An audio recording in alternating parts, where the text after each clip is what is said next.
We back. We get another episode of R&R. It's Jamerson Ballard. I am the host. And we here for a very special edition of R&R, man. Shout out to the Rant Gang. Shout out to the Capital Letter Club. And today's episode is entitled BBQ Or Mildew, the Labor Day edition. And I know a lot of y'all probably like, damn, well, you ain't supposed to work on Labor Day. I mean, you know, we don't stop. We don't stop. It's never a stop. You know, we got to keep it lit, man. And that's the thing, you know what I'm saying? BBQ or mildew, you know what I mean? So what you gonna do? I've been wanting to do this for a while, and that's introduce other business owners who might understand what we go through as a business owner, man. It's different. It's different. It's like wild America, you know what I'm saying? Because it's a jungle out here, man. You're no longer a domesticated animal just being fed every day, you know, by a zookeeper. You have to get out here and you eat what you kill. So without further ado, I'm going to introduce my bro. His name is Anthony. He is an amazing guy, or Seven. Y'all welcome Seven to the show, man. How y'all doing? Man, what's going on, man? Listen, let me put my phone on Do Not Disturb because niggas can't wait to call you when you ain't, you know what I mean? What? As soon as you get it, ain't talk to this nigga all day, call you 3 times, like, damn, listen. Man, listen, so I've been waiting to get you on the show, man. You're an amazing guy, man. You do a great job with this barber and shit, man. You one of the best in the city, right? Appreciate that. And, you far too kind. Huh? I said you far too kind. Nah, bro. That's just what it is. You know what I mean? And your craft, I'm pretty sure, is a lot like, you know, the business that I'm in. You know, everybody knows everybody. You know, or at least, you know, they are aware of each other. And like I said, notable young man. Whenever you was, you know, barbering as a barber, what's the name? Fading up. Fading up, right? Because fading up is where I, you know, made contact with you. I called Scissorhands. I got Scissorhands line. I'm like, bro, who? Let me stop. I ain't gonna do that. I'm like, you know what I'm saying? Because I ain't trying to, you feel me? Go through no learning curve with these. Bro, I'm gonna tell you a secret.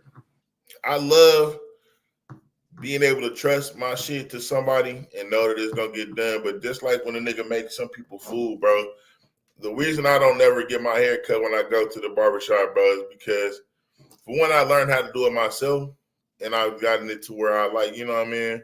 But it's always nice to be like, bro, I ain't got time today. I'm finna, you know what I mean, to pull up and just get and trust that what you want is gonna happen. But my experience has been niggas want to cut your hair the way they want to cut your hair. Just like a nigga tell a nigga you like your food this way, and they make they shit like how they like they shit instead of making it the way you told this nigga to make it. Like, bro, what the fuck? Nigga give me the Midwest City mustache, bro. I didn't want the Midwest City motherfucking mustache, nigga.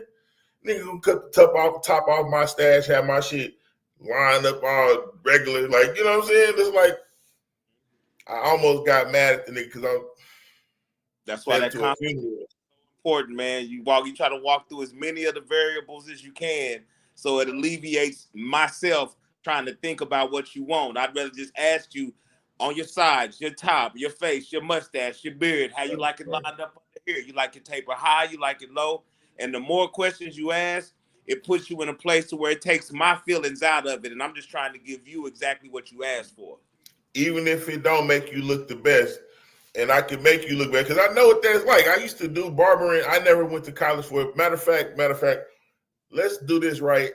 Introduce yourself to everybody. Give them your name of your business and your Instagram handle or how to reach you.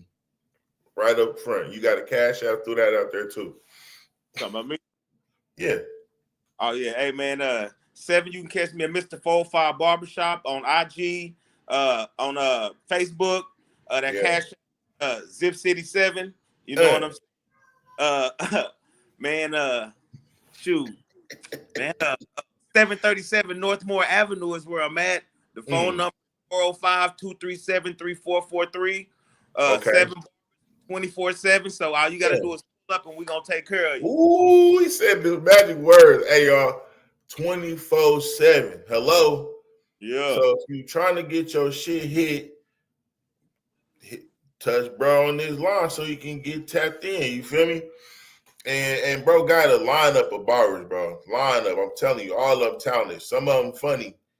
Some of them is funny. Some of them got jokes, but you gonna get cut precisely. You understand what I'm saying? I'm being honest, my shop is actually fit to go through a transition right now, which is a great thing if you're a shop owner to have young men build themselves up and transition into their own shop. That's the real reason we're doing it for, is to help young men grow themselves into their own space. Mm. And that's what we want to kind of talk about, right? For one, I'm gonna ask you a few questions. They might be tired of hearing me say this shit, but what when did you start barbering, right? Or what? Because I want to talk about going from being a barber to a barbershop owner, right? And the transition and what that kind of looked like. But tell the people how long you've been cutting hair and when it all started for you. What made you feel like barbering is the way to go? My story is a little different because I'm not a little older, I'm a lot older. So I didn't get my license till I was 36. Oh, shit, I okay. was trying to do everything other than be a barber. But you know how life happens, situations happen. A real good friend of mine passed away, and I was cutting his hair, and he was just pushing like, bro, while you making this money, bro, go get your license and open up a shop. These opportunities don't last forever. You know what I'm saying? You don't always just make this kind of money and life just stay this smooth. Well, my man ended up passing away, and sort of like an homage to him, I went and got my license, and when I did, my whole mission was to open up a shop because my dude went by Mr. 405, man. His name is Brandon Zachary, rest in peace. But yeah, he went by Mr. 405. So I already knew my name of my shop going into it. Like most people start at a shop and work their way up. I did it the opposite because I was older and in a different position. I opened up. I went to barber college and built my shop while I was in school. So I opened up and went directly into my shop. And for some, that might be a perfect thing, but for me, it didn't necessarily work out because I was still looking behind myself and wasn't looking forward because the money I was making the other way was still better than this money. So I didn't respect it. And when you don't respect it, you lose it. So okay, hold on. Whoa. Shit. Bro just dropped the bar. And y'all hear me talk about this a lot, bro, but it's the loss. Yeah, man. It Like is the boss's cause, bro. The loss. And it was all my fault because I wasn't respecting my craft. You know what I mean? I was still worrying about what was going on behind me and not what was going on in front of me. And losing my shop. And then it took me another 3.5, 4 years to get back to a position to get back inside my own shop. You know what I mean? So, it just, man, how this life happens, man. But I'm so blessed that I had an OG, Jabarco Gaines, JB, JB's Barber College and all his barbershops throughout the city, man. That's my mentor, OG, and he stayed on my line even after I had lost my shop and I was just working in the shop. He stayed on my line, like, hey, bro, you know what I mean? Just stay working, man. Just stay working.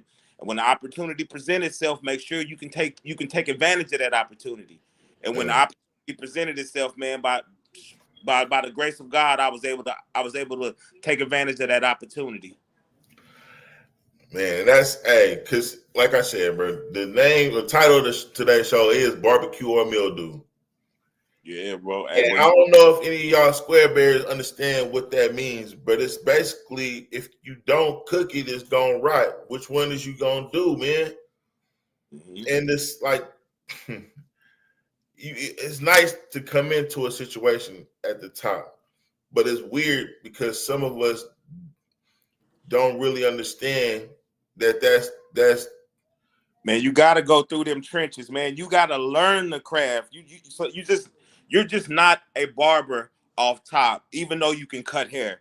You have to learn barbering, learning shop etiquette, learning the do's and don'ts of working with a group of men who all have varying different opinions and lifestyle choices, and how you can sort of commingle with 7, 8, 10, 15 other men and do your job and don't let what other people have going on affect your job. And like, these are skills that you have to learn if you want to be a barber, or you go to one of those studios and get your own little personal space. You know what I mean? Different strokes for different folks.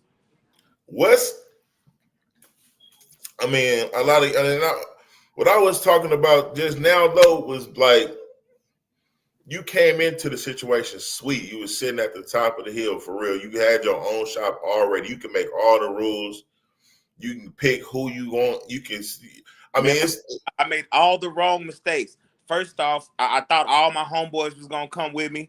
None of them did. So I already had a group of dudes picked that I knew all these dudes was fire barbers and everything. Well, I was just establishing a barbershop, so they wanted to go somewhere already established with walk-ins and everything, which I couldn't knock them. So that means I didn't get the group A that I wanted. So I ended up going with a group B that's a whole lot more play, dealing with dudes who, maybe going to the penitentiary, chicks getting out of crazy relationships. And so you're trying to put this thing together, and your shop isn't booming enough. It's no walk-in traffic. You just cutting your own people. And so you have this crazy mix of trying to help somebody get on and establish themselves. So you cutting deals, giving them free booth rent. And these are things that nobody respects free. People can say they do all day long, but they don't respect it. If you give somebody something for free, they're going to tear it up. Speaking of which, it's some good game getting dropped on these shows, man. And I ain't charging y'all nothing, but if you really appreciate the show, man, the Cash App is on the ticker.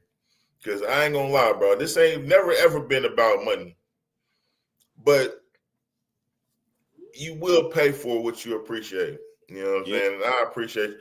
I'm not on here begging for nobody's cooperation, but as y'all see, it's a lot of things going, the transition is happening. I'm having to pay a lot more to keep this coming to y'all. So if y'all really fuck with me for real, $SuperStee, it don't gotta be a lot. But every little bit counts, man. I appreciate y'all, bro. Now, you were saying that you started at the top, had to learn a lot of. You was cutting deals. You look back, man. Letting homeboys and friends just come up there and cut, because I'm in and out of town. I'm not taking my barbering serious like I should. Like, this is a 50-hour. To be a successful barber, it's 50 hours minimum. Now, however you chop that up throughout the day, whether you're doing 10, 12-hour days on Thursday, Friday, and Saturday, and you got to lean earlier in the week. But however you're doing it, you're going to, not 40-hour week, you're going to do a minimum of 50. That means that's some hours just sitting up in the shop, and you ain't getting no money, but you have to be there, because you never know when that walk-in is going to be there to walk in. And if you're not there, guaranteed you're not getting the money. Man, that's crazy, bro. And like, that's the deal with younger barbers. And that's the dope thing about social media, because these young dudes are coming in now with a social media presence, and so they already got a buzz. But before it was any of that, it was all just haircuts, word of mouth, and you out there hitting the street, passing out your business cards, and going out and politicking. Now it's a lot less politicking. It's more who can market on the social media the best. You don't even necessarily have to be the best barber, but if your social media presence is popping, oh man, people gonna give you a shot. So that's crazy. I mean, and that's what's up, bro. We do talk about upgrades a lot and keeping your game updated. You know what I mean? And a lot of us older dudes hate on the younger dudes, not knowing that, bro, this is the new wave. Whether you like it or not, this is what it is. You know what I'm saying? So you could be mad at a young dude who done figured out how to post 2 or 3 times a day. Now he got 30, 40, 50,000 followers, and he's, getting millions of views on his stuff, and you looking at it like, that's work. That little man put in that work to get to that position, right along with him developing his barbering skills. You know, it's just another layer to make this thing that we love a little more sharper and a little more crisper to where these dudes can ask for 50, 60, $75 a haircut and get it with no problem. Man, it looked like magic to me at first. Swear to God, I'm just like, it don't even make sense. But once you start paying attention and watching what these little young dudes is doing, oh man, it make perfect sense. Okay, so let's just get to the meat and gravy then. Since you done got to the point to where you had the shop, lost the shop, right? Mm-hmm. And then you had to get back, right? Yeah, I just went back and was working shops, and I was working at JB's at first, and then I got on at a scissor hand shop, man, and that was one of the dopest experiences, man. Like how they ran, him and this dude named Chad, man. They really ran four classy shops, man. You know, scissor hand social media game is on point, so you getting foot traffic walking in just because people drive by and see the sign say scissor hands, and so it was. So I got to develop my actual barber etiquette at that shop. You know what I mean? Like, what do I expect from myself? What do I expect from clients? How to conduct myself around clients, and how to make sure that when I'm asking all my questions, like back to your original point, do I take myself out of it and I'm not giving them what I want to give them? I'm giving them what they ask for. And these are all things you have to learn during these processes. And you can't skip the line, man, because I skipped straight to the top and that door shut right in my face. Hey, man, ain't nobody skipping the line. You got to go back. You got to go back to starting one like everybody else. That's crazy. So that's important for people to understand, bro. You know, a lot of us want to. I mean, especially nowadays. No, I said it's humbling. It'll make you humble yourself because you used to being this man in another life and on another level of doing things, and you think it's supposed to just slide over, and now you're going to be treated the same way over here. It don't work that way. Not at all. You got to go, just like how you had to put in that work over in this other job. Now in this new job, you got to go back to one and put in that same work and that same heart and dedication to build yourself up. Hey, and I had a discussion with a friend of mine earlier today, and I made a suggestion to him because, you know, we're working on a time schedule and we're trying to keep things, trying to mitigate the stakes. Mm-hmm. What do you think and how do you feel about the importance of mentors? Because I was advocating that, you know, maybe he should get a mentor, and I didn't necessarily mean physical mentor, but it was kind of a sore spot for this brother, and he didn't think it. Bro, it's very important. I'm almost guaranteeing you 9-10 times out of 10, you show me somebody successful, they're gonna have somebody successful in their life who gave them the game. And giving somebody the game is not one specific thing. Sometimes it's just the inspiration to keep going, or they say, well, maybe you need to try this, or maybe call this person because you didn't think of this. And man, once you get to going with somebody, and if you serious, man, people want to give the game to you, but you can only give somebody the game if they're searching for it. You know what I mean? Yeah. You can I sought out everything that I wanted in this barbering game. I sought out, you know what I mean? And I asked the extra questions. Like with JB, like when I was in barber school, he was still opening up shops. So he was still buying stuff and just putting it in the stash. And so I was like, hey man, JB, what are you doing? He was like, man, before I start looking for a building, I buy everything I need inside the shop first. So I buy 8 stations, 8 chairs, 8 mats, 8 mirrors. And he said, I buy everything inside the shop first. And he said, by the time I get to a level of having everything I need in the shop, I find a building. And then the process is real fast from there, because once I go and holler at them about the business, well, I got everything I need for the shop. So now I can flip this thing over in 30, 40 days. Now that's a little game you can use. So I just asked him, I was like, well, can I start buying stuff too? And he said, yeah. So he started letting me buy chair stations and mats. and just store it back there with his stuff. So when I graduated, I had everything I needed to open up my shop. So it was like a 30, 40-day process from I graduated, opening up my shop. Now, if I was on point and cared about my business the way I was supposed to, I would have 3 or 4 shops right now instead of one looking now starting to stack back stuff for my second location. I would be 3 in now. Probably a couple real estate properties and some more. But that's the stuff you don't learn that until you got to get in them trenches and put them hands to work. You know what I'm saying? Because boy, you can talk a good game. A lot of cats. You can talk a good game. Your hands ain't moving, boy. You ain't making no money. Well, I'll be in there. I'll be seeing some of them cats, boy. It don't be looking good to just be in there all day and not getting no money. You know what I'm saying? So it's like, I mean, you know, it's one thing to have the title, and you people that's listening to this show, please don't get so wrapped up in something that you be a man before you get into something, so you can be a man and you don't tie your being into what you are. So you aren't what you do. You understand what I'm saying? You have to be who you are before, because things change, and when you're going through these transitions where everything ain't working right, you don't want to be down on yourself, because a lot of people just don't like to try new stuff, bro. They don't like to try new stuff. They get stuck in the thing that they already familiar with. They like doing the thing that they already know, and doing something new. It can be depressing when it don't turn out the way you think it would right away. You know what I'm saying? But you got to stick to something long enough for you to actually be good. What is it? 10,000 hours, they say?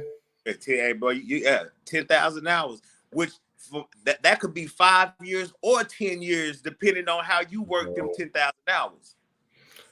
And I got enough. I got, man, and it's.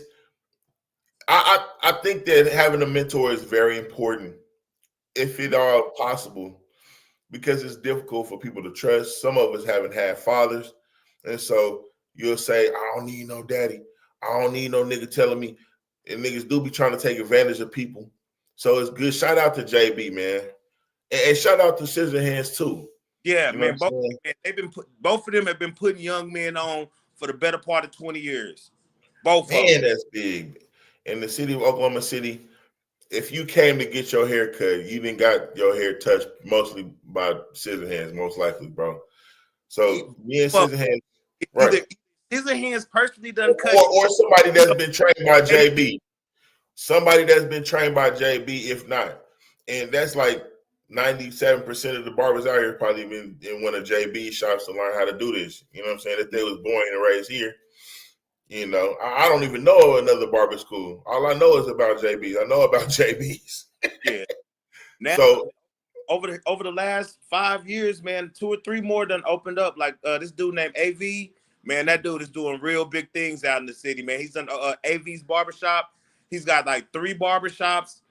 He's got a construction company, and now he's just opening up a barber college. Man, I want to shout that dude out and give him his flowers too, because he making moves out here, and he moving. A lot of people think, in our community anyway, I've experienced this myself, where a lot of times seem like people don't really, they get irritated when it's 2 or 1 thing, or like it can't be. I mean, I'm here to tell you, it's so much business. It's so much. One person can't do it all, even if y'all in the same industry. So it ain't no real reason for people to hate.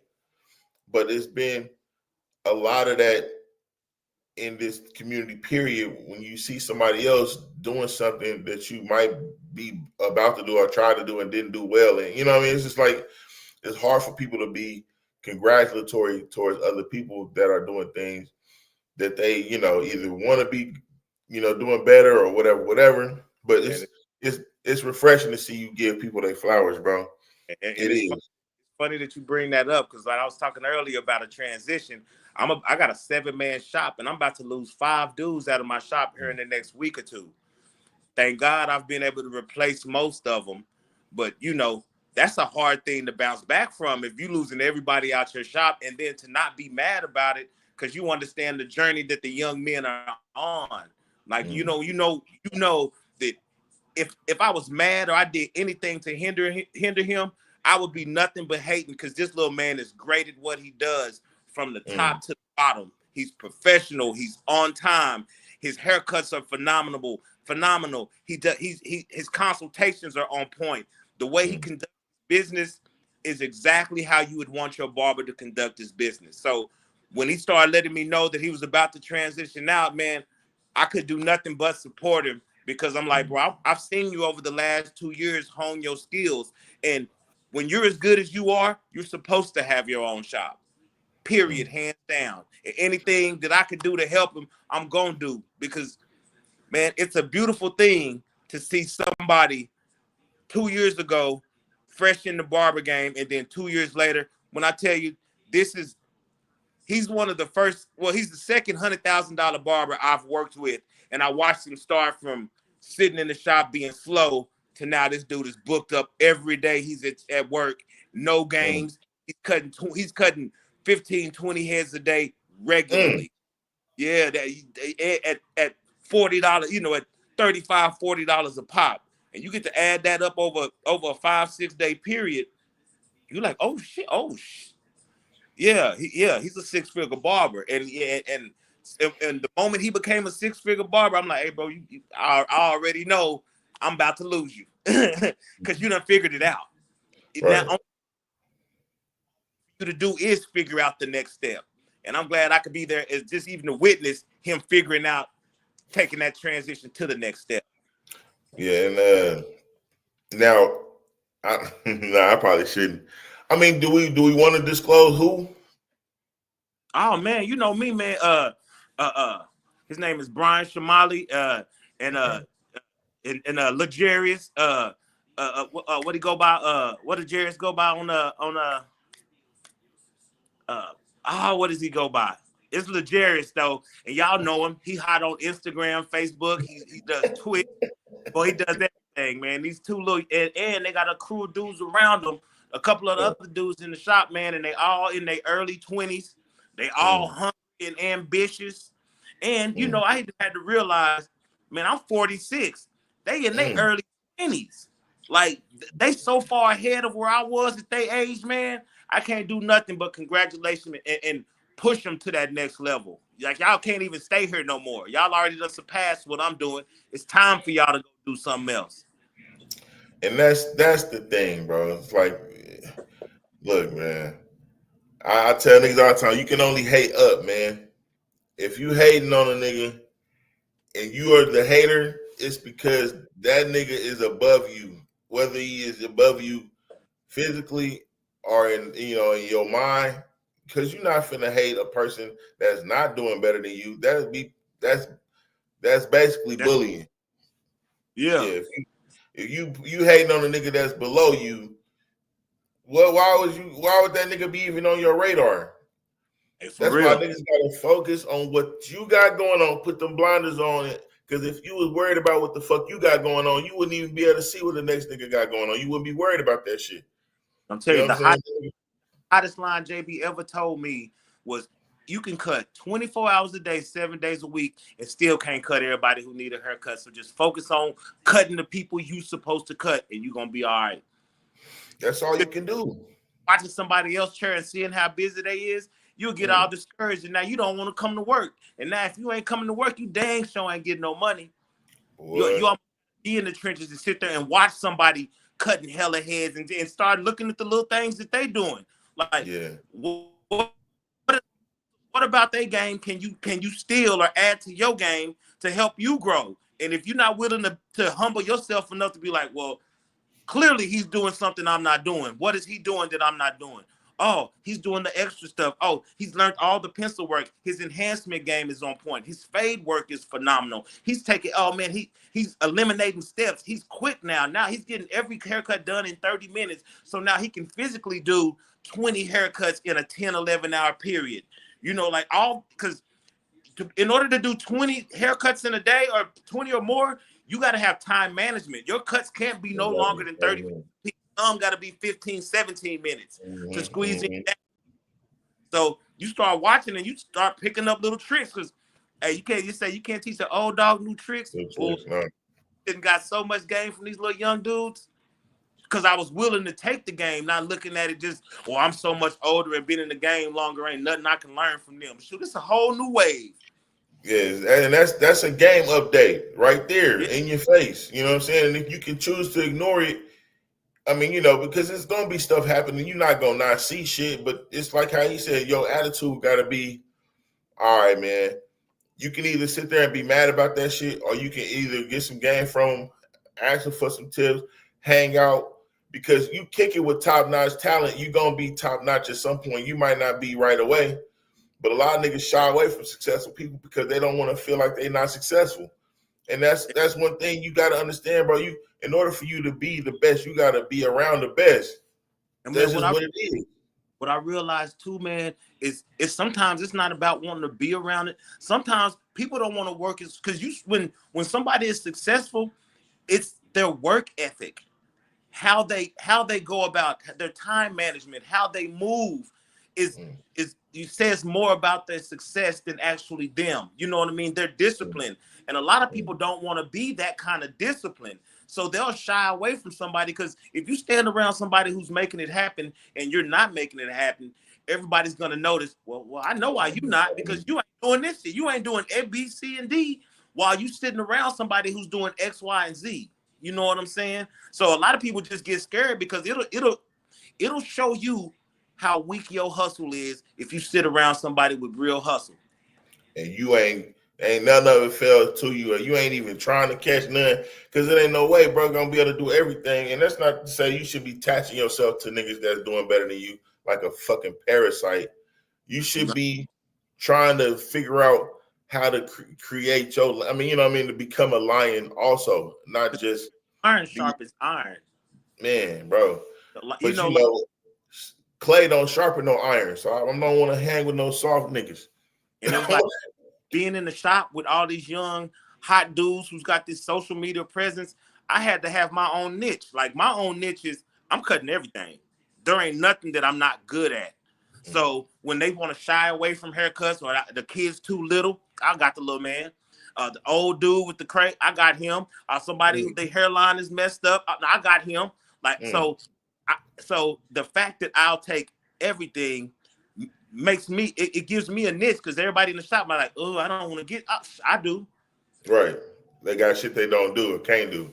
And it's funny at first when they be like, oh man, 7 to do it. You damn right I will. I'm only here for one reason. Yeah, you can make a joke. It's funny until I'm booked up. And that's just what it is. Now, we talked about you now, okay, so the get back. So you filled every chair up that bro about to take out when he leaves. Yeah. I got 4 for sure, and I got one that I just waiting to hear back from. I'm pretty sure I'll have all 5 spots filled by the time they leave. And they're about a week, 10 days out from his shop being completely done and ready. Getting his inspections and everything, getting his sign put up. Because, hey, man, it's been like a little 34. Like I said, when your ducks are in a row, it's only a 30-day process to get a shop open. Have you noticed anything as far as in your endeavors with certain employees? Because for me personally, bro, I learned that I like a certain type of person that more than I like other types of people when it comes to being on a level as an employee, I'll say. One thing is that when they say you don't want to hire your friends, there's a lot of truth in that, but then there's also a lot of not truth in that. Because the deal is when you hire your friends, generally speaking, they know how you are and they know what you expect. But the downside of that is if one of your friends is going through something personally, now you got to hold on to him and not let him go and be his friend and let him go through whatever he's going through, where somebody normally you'd have been done fired and moved on from him. So it's sort like me personally, I like independent dudes who move by the beat of their own drum. You know what I mean? Because generally them kind of people, they have a core discipline within themselves, and they're going to do what they're supposed to do regardless of what. And generally with them kind of people, you don't have to lead them. You get to actually stand beside them. because you got a work ethic and you got a core discipline about yourself. So you don't have to really worry about them as much because they're going to stand in the gap and do what they're supposed to do if you tell them to or not. You're the second person I heard say that. There's a dude, what's the name of the dude that's on Shark Tank that's going bald on the top? Not the black dude that used to own Fubu, not the white dude that got all his hair, or the one that used to own the Sacramento Kings. I know which one you're talking about. Kevin O'Leary, is that his name? Kevin O'Leary or some shit? Yeah, that's his name. Something O'Leary. Yeah, that he said the same thing. As far as like his favorite employees are the ones that they kind of march to the beat of their own drum. They got shit going on outside the job that don't make it to where they only do this. Like, you know what I'm saying? Like, nigga might have a weird, something he do every year. Like, oh, this nigga, he go to do a triathlon every year. That's his thing. He does that. And, but he has something that he does outside that he's required to be. Or he goes to the gym 5-6 times a week. Like, he's got discipline in that area. How you do everything, that saying is how you do anything is how you do everything. Yeah, I say that too. How you? Yeah. It makes me have to get on point when you're around people who are on point. You can't fake that. You can hide it, but you can't fake handling your business. Right. Your door supposed to be open at 8. This dude there, he's 7:45 everything. You get there 8:15. You get there 8:30. He looking like, bro. Can you? Yeah. Can you just give me a piece? I'm not trying to say. I'm saying that to say I've been that guy too. So right. Much prefer to be around dudes, the 7:45 dude, and not the 8:15 dude. Oh yeah, for sure. I've learned to like. I've been liking dudes because I got a whole thing where mine is more independent. So it's like I'm not standing over you watching you to make sure you. But they have a certain amount of baggage that would require that if they don't necessarily have the discipline, they're required to because they got people counting on them. So niggas that got families, the niggas that got kids, a wife. Yeah. I like those dudes a lot because they have they're constant. They ain't just hot right now, cold later. Usually, because it's niggas that do shit at certain times of year or certain periods in their life. Like a single nigga, oh my God, bro. A single nigga sometimes is so iffy because they don't have to do shit for real. You know what I mean? They ain't got nothing going on unless they're the type of guy that you just described earlier, who is bro, got to do here. He got to be here. He got his own schedule. He be in the gym. He's got discipline. So that's a good. Ooh. Bro, I got a whole Charlie horse trying to come in my leg right now. Woo! But yeah, that's a. And another thing I learned is, man, discipline is transferable. Like if I'm telling if somebody goes to the gym, they're probably a good employee. Keep talking. I'm gonna try to get this little thing out right quick. But I've managed to be a good employee because I have a different type of discipline. Oh, my bad. No, you good. You good. I'm just trying to get this horse out right quick. So just talk to people. Oh yeah, I got you, man. I'm gonna need about 60 seconds, y'all. But go ahead, tell us more about anything you pick. I'll tell you. Talk about so do you desire to open a second location? Absolutely, man. I got a 5-year plan. I'd like to over the next 5 years open up 2 other barbershops and then start buying multifamily homes in the process of opening up my other 2 shops because I got a long-term plan, man. I'm $10,000 a month is my base. Like that's at $10,000 a month. Now you can start making things happen on a long-term scale. Now you can start putting money up and doing different things. And now you can grow your money at a very rapid pace. It's almost just like back in the streets when somebody said 10 will get you in. Man, that's the same thing. Like that's the same thing in real business. You can create enough things going on where you can make $10,000 a month. Okay, now you can look into opening up other shops. You can look into real estate. Now, when somebody comes through with an idea, now you can catch that idea, and it might be something that you was never thinking of, but because you're making enough money coming in, you know, because if you're making $10,000 a month, you should not have a $10,000 a month lifestyle. You should probably have about a $4,000 a month life. Yeah, it's right there. You know, you should have. Oh shit. Right. No, for sure. I agree with that.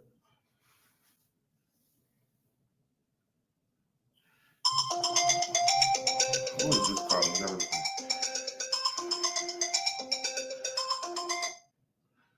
Joe, I'm in the middle of the show right now, Joe. Is everything all right?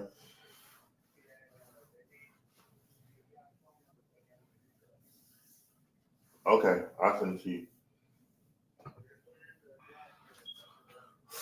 Okay, all right. Whew. Lord have mercy. I'm trying to get rid of this Charlie horse. This motherfucker act like it do not want to go nowhere. Every time I bend my leg like I want to sit down, I'm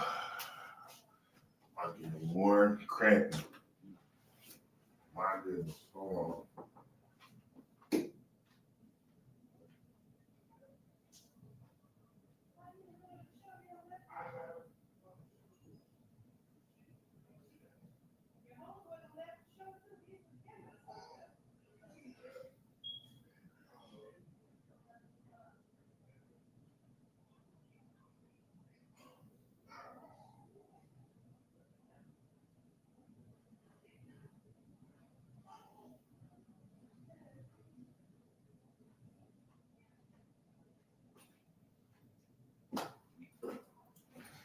We still here, y'all. And you still there?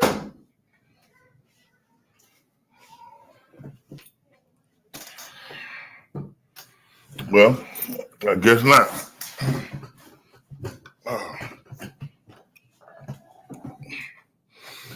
Ooh.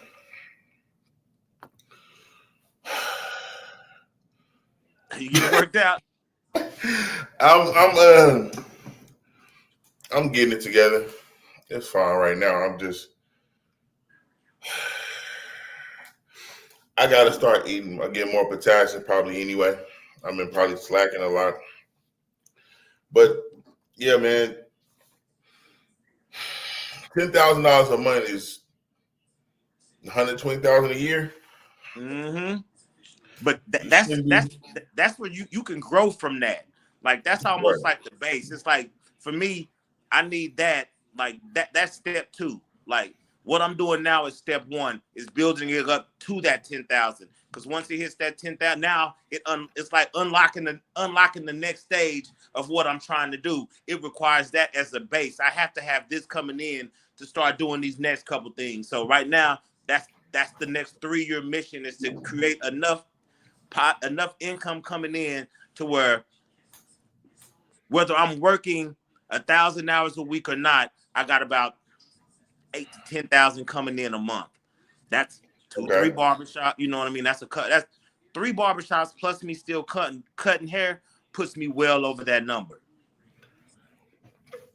Yeah, I be trying to push that for people. Like if you're about to go to school, you should pick up barbering. That wouldn't be a bad thing. So you can cut hair while you're there and make you some money. That way you won't be broke. Because being in college, one of the brokest times of my life. And the little dude that's opening up his shop, he started cutting at first at his garage at his dad's house. Then when he was at an NEO playing football, that's where he started really getting, you know. And then when he came to the end of his football career, he had already been working on his barbering things. So now he's just like, now I just got to go take it serious. So he came back, went to barber school, and man, the rest is sort of history.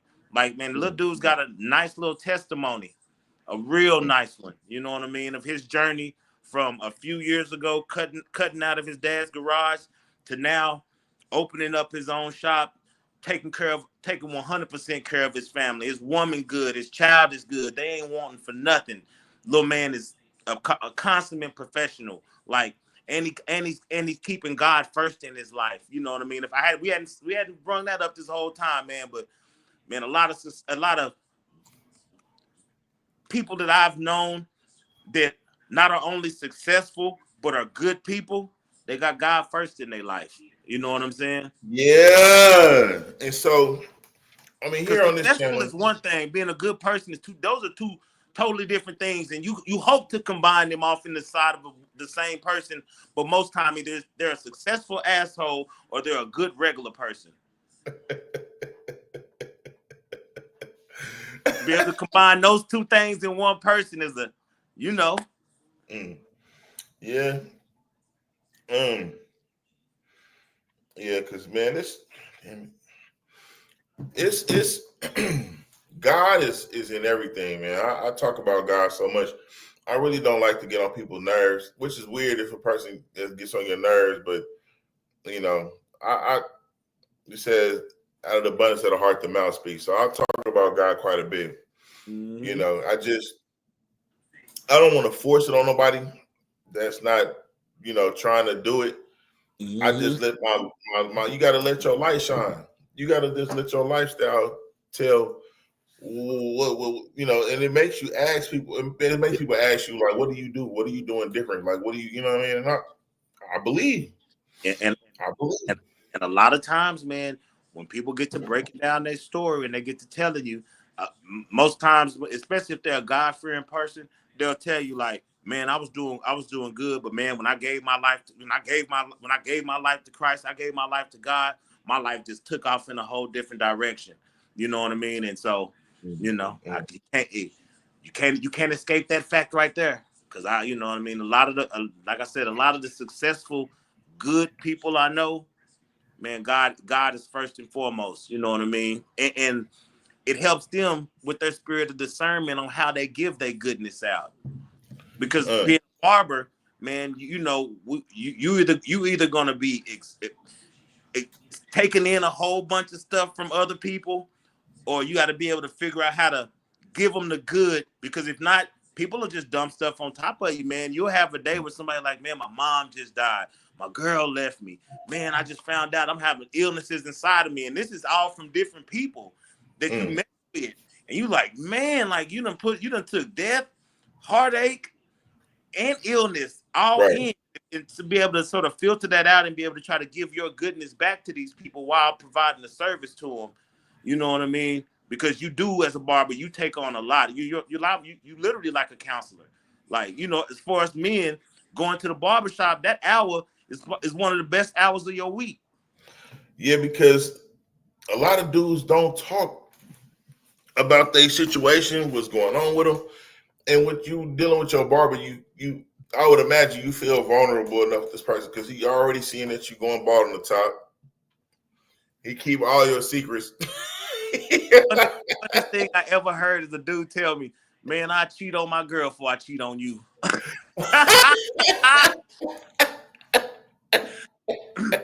And mean it. It's a joke. You be like, yeah, man, me and my girl broke up, man. I couldn't, but I ain't gonna cheat on you though, my nigga. You like, hey, for real though. Hey, do you be stealing niggas when they be fucking with you for like 1 to 2 times? Do you steal niggas? Like, how many niggas have you like? They left a barber trying to, you know, on some. I couldn't get in contact with this dude. oh, hey, and you try.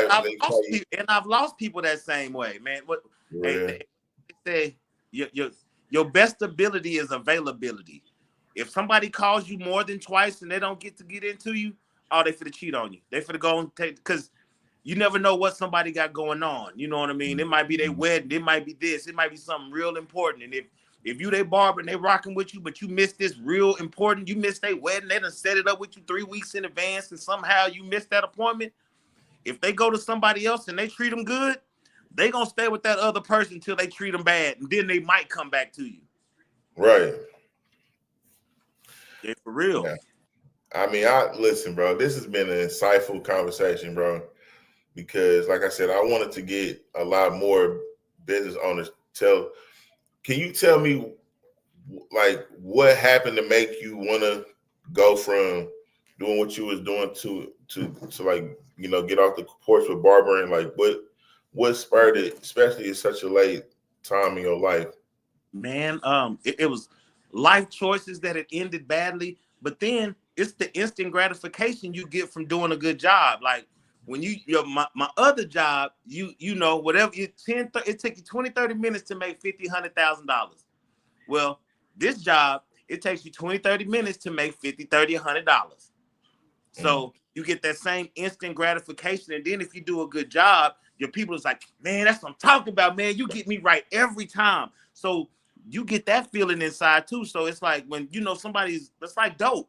It's like every 30 minutes you Dopamine hit, like, yeah.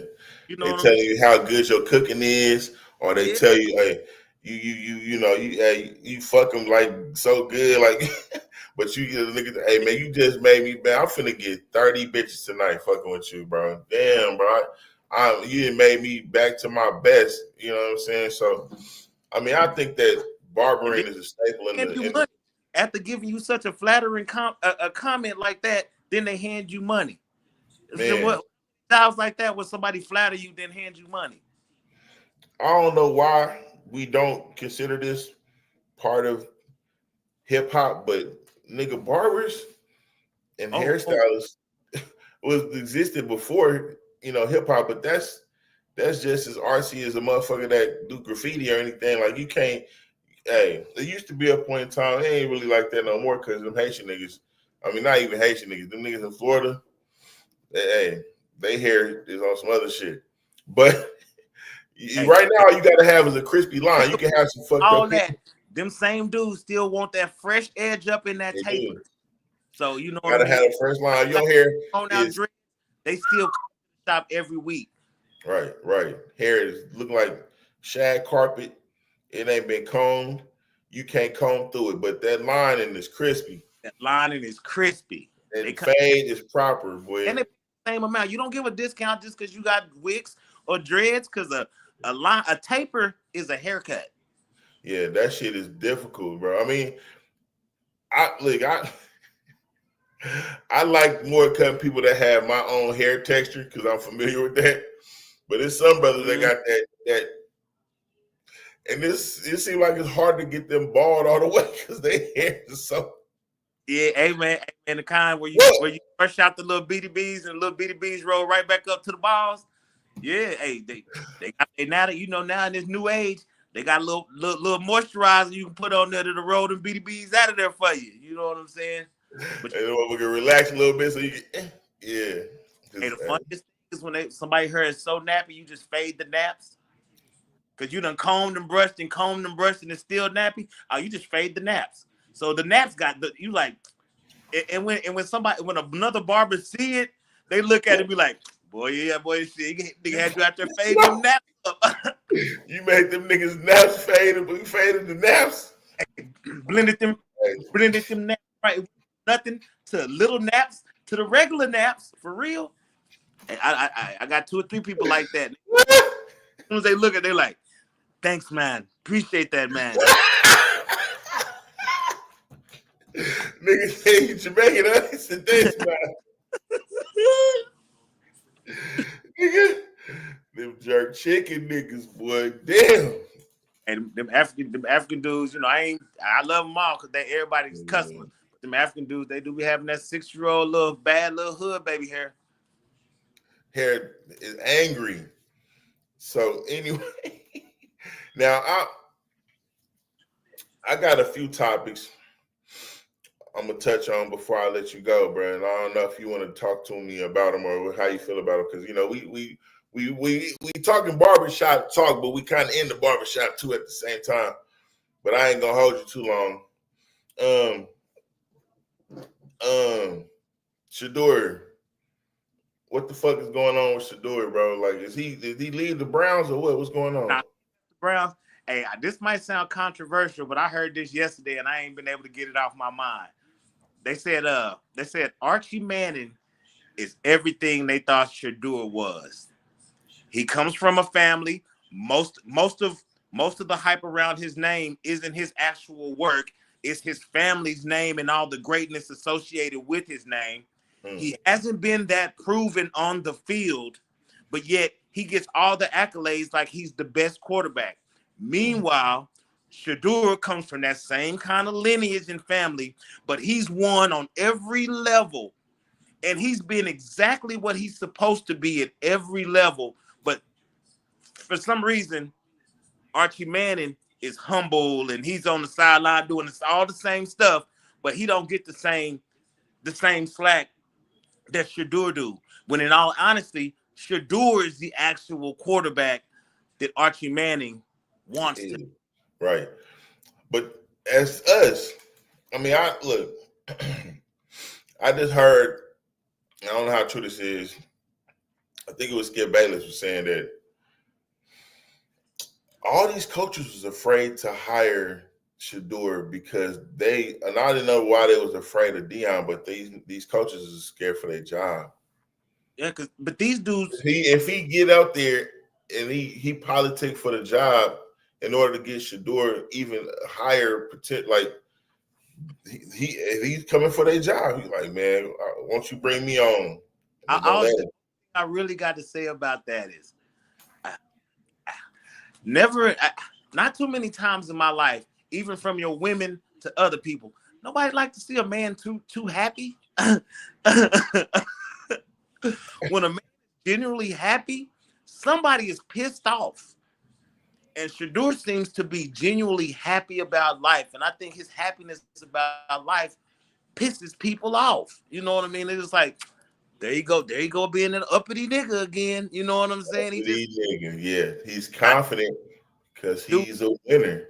Life, and he's taking advantage of the opportunity, and he's doing it with a smile on his face. And that seems to piss some people off. It's good coaching, bro. They're not his. I think these coaches, when they get these kids, because they're from mostly broken families, they feel like they their kid daddy. And he needs them. So he listens to them more because they need him. But with this situation, he don't need y'all. He got a daddy, and he's probably being coached way better by his dad than he could ever be coached by you. And you will be holding this kid back. Because if he's not winning at this level, when he's winning every level before this, the only answer would be he can't fail. He can't fail. Because if he do fail, we going to bring his daddy over here, and he going to get him right.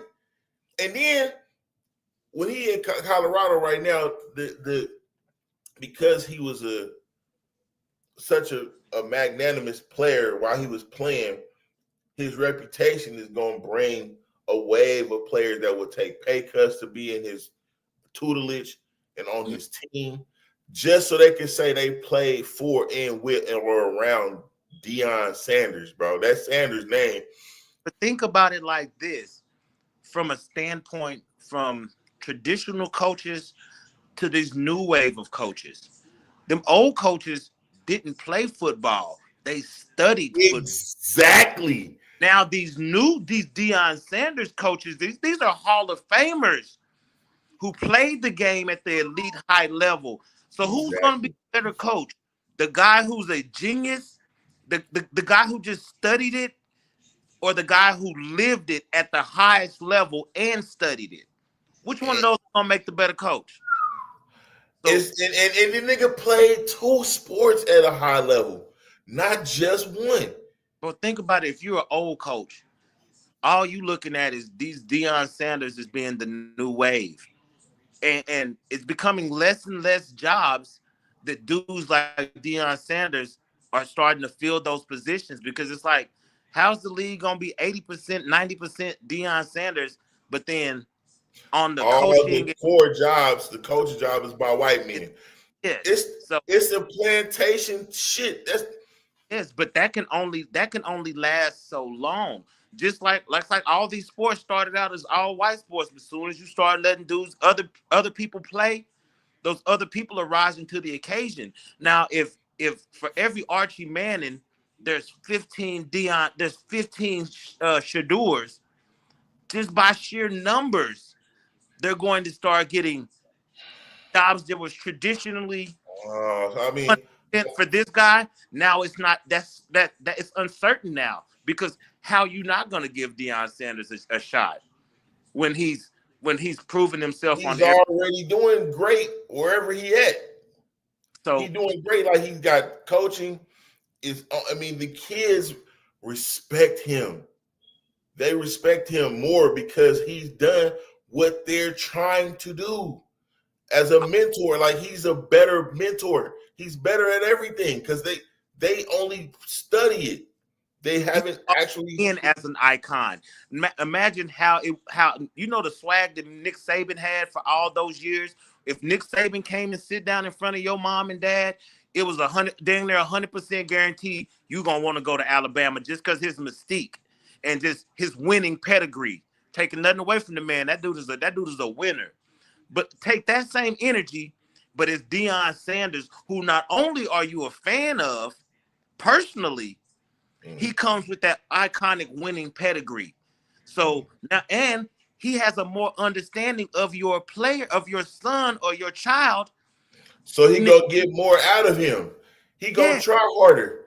He gonna want to do right. He gonna feel something when a nigga don't approve of his move because he knows more than. Just like when you had to say those white players were playing for Nick Saban, they played harder for him because that's more relatable to him. Like this is their granddaddy, this is their daddy. They working for their granddaddy or their daddy, and then all the black so difficult because they're having a disconnect between what's expected of them and how much you're getting off of me. Because they have these high expectations on these black athletes, but for the most minimum of get back, we're gonna sell they just getting money out the deal. Doing all this, you're gonna be on Sports Center all day long, but your compensation. So now it's starting to change up with this NIL. You see what I'm saying? Look, Shador made $6-7 million, $9 million his last 2 years in college. Kind of hard to tell that kid to be humble. He already got it. He already got bread, bro. He already got the coaching. He was taught by Brady, bro. That's because his dad. Strictly for the love, which that should almost put him at the top of their list. But the fact that he's doing it strictly for the love of the game is the reason why they hate him. And it's just the fact that the climate in the league is changing. I don't fuck with football, basketball no more because I think that it's rigged right now. But aside from all of that, though, because it looks a lot like slavery again, plantation-y ass shit. Especially with owners like. It can look like a plantation, but it wasn't it wasn't that many $40 million a year plantation slaves. So people can call them slaves. It's not. What would you do for $40 million a year? Shit. I mean, I'm not opposed to like my Under Armour drawers and let some dudes come up there and inspect me because this is the difference between me getting 40 million and me getting 2 million. See, sometimes even though it may have a perception of something, the reality of it is totally different. I mean, it's just golden handcuffs, but it's still like it's a level of freedom that you wouldn't experience on the like at the bottom. But we don't. You see, look at now. These generational wealth, like these black. Look in basketball and football right now. How many Scottie Pippen Juniors, Gary Payton Juniors, such and such Juniors. Everybody's kids now they have legacy kids. Like for the longest, we didn't have any legacy kids who just got in or got that elite training because their parents had the money, wealth, and means. Now we got legacy kids coming in. Now you see the number of all these juniors.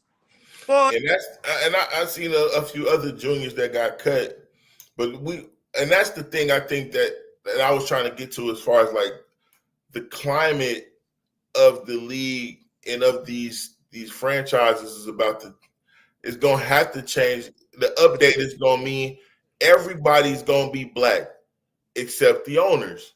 Yeah. But I would love for us to get our shit together and either develop our own league or at least be in a position to buy a team or three. You're asking the wrong question. In order for us to do that, we got to go back to Africa and create an African basketball league. Because there's no way to create a black NFL or a black NBA in America. It's not going for it. I disagree. But it's different. But the animal is so big that it's probably going big three, and they're not even competing with the NBA. They play in the NBA's off season, right. And they're retired players. Yeah, so it's a totally different thing. Now, imagine the 303. You did the African Football League. How many years? With the resources and dudes like Deion Sanders over there running teams and running organizations before the African team. Shoot, you see the Sudanese basketball team, they only been together like 3-4 years, and now they really balling in this in the International Basketball League. 4 years ago, they didn't even have a team. Luau Ding went back and started setting up a team for them to built them a facility and been funding them. 5 years later, they competing. I mean, I don't think that's a horrible idea. I'm just like, because I'm American, I don't think that we couldn't do American shit like and it be I on some power flex shit. Well, I love America, but there's some certain things that America ain't gonna go for, and as long as we think there's a chance for some of that bullshit to happen, we just lying to ourselves. Man, this is a really rigged system. Always have been, always will be. And now I'm gonna have to get off here because now I'm about to say some controversial shit. Oh no, don't do that. Well, I ain't gonna say it. I'm gonna chill out too because I was about to say some shit. Let's do this. Let's not go there. But okay, so how you changing? And the revolution is televised. There's cameras everywhere, so you can't hide. You can't be snaky and sneaky no more. You gotta the game by itself is making people be honest. Yeah, you gotta be out loud with it. It's cameras everywhere, and if you get caught spewing a bunch of racist stuff, somebody's gonna film your ass. If you get caught beating up your girl, somebody gonna film your ass. If you get caught scamming and robbing somebody gonna film your ass. So it's leveling out the playing field across the board because they can't be super evil no more than we can be super snaky. You know what I'm saying? Because somebody got a camera on your ass. Right. So I mean, I don't got shit I'm ashamed of. So I'm here. What I'm gonna say though is, okay, so I'm gonna keep it light. You heard about the Young Thug shit? Man, I don't know what they got going on in Atlanta, but I don't want no parts of it. I don't want no parts of it. Right, them young niggas, they got them young niggas out there wearing skirts, bro. You seen them niggas wearing skirts out there? Man, I don't know. I don't know what they got going on out there, man, but I don't want no parts of it. Everybody snitching on each other. Everybody saying they gay and they wearing skirts. I'm not cool with none of them three things, so I don't even want to speak on it. You know what I'm saying? Like, okay. Because I mean, listen, man. I don't. Clearly, the Kool-Aid down there. Clearly, no, okay, so the Kool-Aid, bro, because you don't have that concentrated in that what they got going on down there, bro. I'm just, I feel like they're putting something in the Kool-Aid or the milk or the chicken. I heard that because I mean, it could be a lie, but because of the hormones in the chicken and with us eating so much of it, they tried to link that into our community, making us gay. I will tell you this. People be doing these super heavy drugs, lowering them inhibitions. Lean is heroin. I mean, yeah, it is for sure. It sounds a whole lot better than calling it liquid heroin. But you see what these heroin addicts be out here doing. You see what meth addicts be out here doing. And if people taking these kind of serious drugs, but they give them different names, now they call them designer drugs. But that's designer meth. Lean is designer heroin. Now you just put it in a cup and put some Kool-Aid in it or some purple drink, and it's all sweet and juicy and good. So it's not like putting on a rubber deal and tying off and having to put it off in the needle and inject yourself and pull it out and then inject it back in you. No, you just got to put it in a cup, put some ice in there, put a blue Fanta on the top, shake it up. Tastes like Kool-Aid, but it's heroin. We frown on that, bro. If I ever go to a party and some niggas pull some needles out, I'm gone. What are y'all doing here? Same party. If everybody's walking around with double cups, you don't say nothing. I would. Just the way you take. Think about it like this. That's just like cocaine and crack. Same drug, but the negative connotation on the crack might have you out here sucking dick. Meanwhile, cocaine might have you out here fucking bad bitches at a party.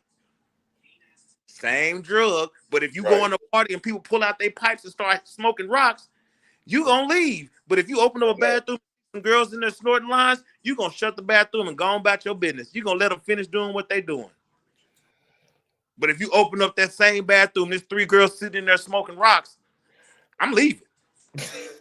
It's stanky here. It smell like I'm leaving. I was like, ooh, shit, they in there smoking crack. I'm out of here. I don't want none of that secondhand nothing. But yeah, I mean, I don't know, man. I mean, I ain't never been no Young Thug fan. So I mean, you know, when he was, I do got to get off. I do got to get off here, but I think it warrants us to have to do this again because we didn't get to everything we get through. All right, well, so y'all be on the lookout for part 2, man. Since man's got to go, I got to get up out of here too, man. We're gonna wrap up with this episode, but y'all, man, have a wonderful week, man, and I'll catch y'all on the next one. Follow my man 7 on his platform. What is it again? Man, you're on Instagram. I'm on Facebook, and I'm not on TikTok. I will trust. I'm just playing. Hey, y'all have a wonderful week, man, and I'll see you next time, 7. Thanks for showing up, bro. Man, appreciate you allowing me to come on your platform and talk, bro. Oh yeah, for sure. Anytime, bro. You're welcome anytime. Y'all let me know in the comments how y'all feel about us interacting, man. We might try to make 7 a regular guest on the show, man. Y'all have a good one. Already, Brody.